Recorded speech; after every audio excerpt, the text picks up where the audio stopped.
येषां न विद्या न तपो न दानं ज्ञानं न शीलं न गुणो न धर्मा ते मृत्यलोके भुवे भारभूता मनुष्यरूपेण मृगा चरन्ति। दोस्तों, जिस इंसान के अंदर ज्ञान नहीं है, जिसके पास विद्या नहीं है, जिसके अंदर गुण नहीं है, जिसने कभी तप नहीं किया, जो धर्म पर नहीं है, जिसने कभी दान नहीं किया, वो मनुष्य के रूप में पशुओं के समान इस जगत में विचरण करता है। और पशुओं से तो फिर भी कुछ न कुछ इस जगत को लाभ है, पर ऐसे मनुष्यों से जो पशु के समान हैं, उनसे इस दुनिया को कोई भी लाभ नहीं, अपितु हानि ही हानि है। हम सब लोग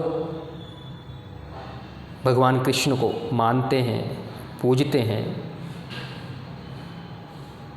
और कहते हैं दोस्तों कि जब उद्देश्य उत्तम होता है, निर्णय निस्वार्थ होता है और संकल्प समाज के कल्याण का होता है, तो मनुष्य के अंदर का माधव स्वयं बाहर निकल कर के आ जाता है। हम सब के अंदर एक कृष्ण तत्व मौजूद है, अगर हम उसको मौका देंगे तो वो जरूर बाहर निकल कर के आएगा। आप भी भगवान श्री कृष्ण की तरह तेजस्वी, ओजस्वी, योगी और ज्ञानी बन सकते हो। आप भी अपने कर्तव्यों का निर्वहन ऐसे ही कर सकते हो जैसे भगवान श्री कृष्ण ने किया। पर कई तो बुद्धिजीवी ऐसे भी है, मैं एक बड़े बुद्धिमान व्यक्ति, और वो काफ़ी समय से आध्यात्म में भी हैं, आध्यात्मिक व्यक्ति है और बड़े विद्वान व्यक्ति है। वो कहते हैं कि इस जगत में हमारी कोई भूमिका नहीं है, दुष्टों का नाश करने के लिए स्वयं भगवान श्री कृष्ण ही अवतार लेंगे और वही करेंगे, ये उनका काम है। बड़े अद्भुत विचार है। अब अगर भगवान श्री कृष्ण को ही करना होता तो क्या कौरवों को मारने के लिए उनको पांडवों की जरूरत पड़ती? क्या वो खुद नहीं कर सकते थे? कंस को मारने के लिए क्यों दाऊ बलराम को साथ लेकर के गए? अगर खुद ही करना होता तो फिर क्या ये इतनी लीला रचाने की जरूरत थी? और ये जो सारी लीलाएं हैं भगवान श्री कृष्ण की, आप गहराई से अगर इसका अवलोकन करेंगे तो भगवान श्री कृष्ण की हर एक लीला से कुछ न कुछ सीख मिलती है। एक बड़ी महत्वपूर्ण सीख तो ये मिलती है कि जब बाल्य अवस्था में भगवान श्री कृष्ण थे तो माखन चोरी किया करते थे, उनका नाम पड़ा माखन चोर। फिर युवा अवस्था में आए तो अलग अलग लीलाएं उन्होंने की अपने सखाओं के साथ, गोपियों के साथ, अपनी सखियों के साथ। और जो हर उम्र की जो चीज़ थी, बाल्यावस्था में वो सही लगता था तो उन्होंने वो किया, युवावस्था में जो चीज़ें सही थी वो उन्होंने की। और फिर एक समय आता है कि भगवान कृष्ण अपनी बांसुरी, अपनी राधा, अपनी गोपियों को, अपने सखाओं को छोड़ करके चले जाते हैं और अपना पूरा जीवन आगे राजनीति में, कूटनीति में, समाज के कल्याण में, धर्म की स्थापना में लगा देते हैं। तो हर उम्र में उन्होंने एक वो किया जो उस उम्र में सही था। और हमारा देखिए, हमारी जवानी आ जाती है, बचपना नहीं ख़त्म होता, बुढ़ापा आ जाता है, कई लोगों का जवानी नहीं ख़त्म हो रही है। बड़े अद्भुत लोग हैं। तो भगवान श्री कृष्ण को मानते हैं तो कम से कम उनके आचरण से कुछ ना कुछ तो सीखें। लेकिन कहते हैं कि समझाने से अगर ये दुनिया समझ जाती तो बांसुरी बजाने वाला हरियाणा में जाकर के लठ नहीं बजवाता। भगवान श्री कृष्ण आए थे दुर्योधन को भी समझाने को, शांति दूत बन करके आए थे, शांति का संदेश लेकर के आए थे कि केवल 5 गांव दे दो, अगर आधा भी नहीं दे सकते तो। कहते हैं कि भगवान श्री कृष्ण ने दुर्योधन को समझाया कि भीषण विध्वंस बच जाएगा, लेकिन दुर्योधन जैसे कुबुद्धि लोग अगर साक्षात भगवान श्री कृष्ण भी आ जाए तो उनकी भी नहीं सुनते।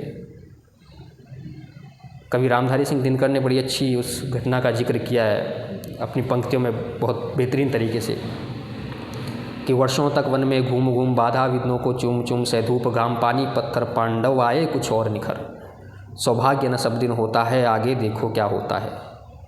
दुर्योधन को समझाने को, मैत्री की राह दिखाने को, सबको सुमार्ग पर लाने को, भीषण विध्वंस बचाने को भगवान हस्तिनापुर आए, शांति का संदेशा लाए कि दो न्याय अगर तो आधा दो, पर उसमें भी यदि बाधा हो, दे दो केवल 5 ग्राम, रखो अपनी धरती तमाम, हम वहीं खुशी से खाएंगे, परिजन पर असी न उठाएंगे। पर दुर्योधन वह भी दे न सका, शीश समाज की ले न सका, उल्टा हरि को बांधने चला, जो था साध्य साधने चला। जब नाश मनुज पर छाता है, पहले विवेक मर जाता है। हरि ने भीषण हुंकार किया, अपना स्वरूप विस्तार किया, डगमग डगमग दिग्गज डोले, भगवान कुपित होकर बोले, जंजीर बढ़ा अब साध मुझे, हाँ हाँ दुर्योधन बांध मुझे। ये देख गगन मुझ में लय है, ये देख पवन मुझ में लय है, मुझ में विलीन झंकार सकल, मुझ में लय है संसार सकल, अमृत फूलता है मुझ में, संहार झूलता है मुझ में। भूतल अटल पाताल देख, गतोर अनागत काल देख, ये देख जगत का आदि सृजन, ये देख महाभारत कारण, मृतकों से पटी हुई भू है, पहचान कहाँ इसमें तू है।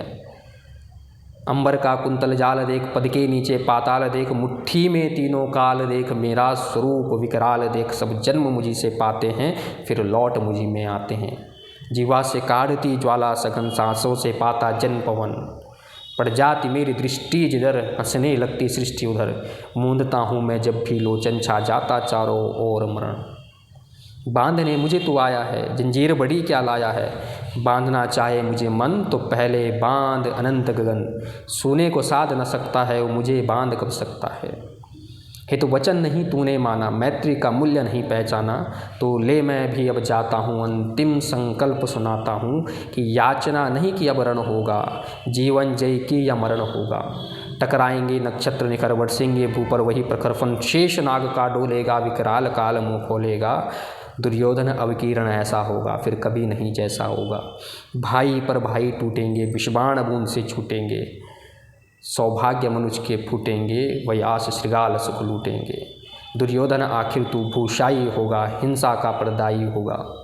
थी सभा सन्न सब लोग डरे, थे सब चुप या बेहोश पड़े, केवल 2 नर नाघाते थे, धृतराष्ट्र विदुर सुख पाते थे। कर जोड़ खड़े प्रमुदित निर्भय, दोनों पुकारते थे जय जय। तो जब भगवान कृष्ण के समझाने से भी दुर्योधन न समझा, तो फिर भगवान कृष्ण ने जो कार्यक्रम दिखाया, सब सभा सन्न रह गई, सब लोग ऐसी स्थिति में आ गए। कुछ ही थे जिन्होंने भगवान के उस रूप को जो देख पाए। और हम सब की भूमिका तय है। अगर भगवान ने ही सब कुछ करना होता तो कौरवों को मारने के लिए क्यों पांडवों की आवश्यकता थी? क्यों अर्जुन को गीता का पूरा व्याख्यान उनको देना पड़ा? क्यों वो सारा का सारा सत्संग सुनाना पड़ा? क्या खुद ही नहीं कर सकते थे? सबकी भूमिका तय है। लेकिन हम लोग जानने की कोशिश ही नहीं करते। हम लोग धर्म के रास्ते पर ही नहीं हैं। समस्या तो ये है। सबकी भूमिका तय है, बशर्ते कि आप उससे पीछे ना हटें। आजकल मैं देखता हूँ लोग गंगा स्नान करने जाते हैं, सोचते हैं कि पाप धुल जाएगा। भीष्म पितामह जो स्वयं गंगा पुत्र थे, उन्हें तक अपने कर्मों की सजा भुगतनी पड़ी। जो स्वयं गंगा पुत्र थे, माँ गंगा जब उनके पाप नहीं धो पाए तो तुम्हारे कैसे धो पाएगी? तो हमारे चारों तरफ अगर आप देखें तो बहुत सारी बुराइयाँ व्याप्त हैं,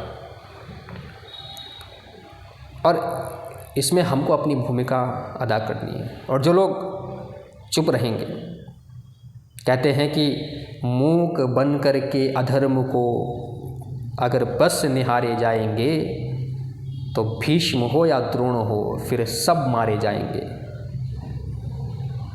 आज युद्ध किससे है? आज युद्ध अंधकार से है, आज युद्ध अज्ञानता से है, आज युद्ध अधर्म से है। अब आप सोचें कि धर्म क्या है?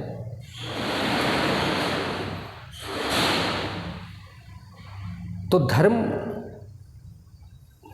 हिंदू, मुसलमान, सिख, ईसाई, ये धर्म नहीं है, ये तो टैग है जो हम लोगों ने खुद को दे दिया है। पेड़ का धर्म है ऑक्सीजन देना, नदी का धर्म है पानी देना, सूर्य का धर्म है प्रकाश देना, बादलों का धर्म है वर्षा करना, और कहते हैं कि धर्मो रक्षिता रक्षिता। अगर हम धर्म की रक्षा करेंगे तो धर्म हमारी रक्षा करेगा, धर्मो रक्षिति रक्षिता। और अगर हम धर्म की रक्षा नहीं करेंगे तो धर्म हमारी रक्षा नहीं करेगा। स्पष्ट सी बात है कि पेड़ ने अगर अपना धर्म छोड़ दिया तो खुद खत्म हो जाएंगे, सूर्य ने अपना धर्म छोड़ दिया वो खुद खत्म हो जाएगा, पानी ने अपना धर्म छोड़ दिया वो खुद खत्म हो जाएगा। इसी तरीके से मनुष्य ने अगर अपना धर्म छोड़ दिया तो वो भी खुद खत्म हो जाएगा। तो हमारा धर्म क्या है? हमारा धर्म हिंदू, मुसलमान, सिख, ईसाई नहीं है, बल्कि मनुष्य के रूप में हमारी क्या भूमिका है इस संसार में, वो हमको सुनिश्चित करनी है। आजकल तो मैं देखता हूँ कई लोग भगवान राम के झंडे लेकर के जय श्री राम चल रहे, कई तो शराब पी करके, मुंह में गुटखा लेकर के, और दिन भर न जाने कितने उटपटांग काम करते हैं, दिन भर न जाने कितने पाप करते हैं, कितने कुकृत्य करते हैं, वो भी लोग जय श्री राम, बड़े अद्भुत लोग हैं।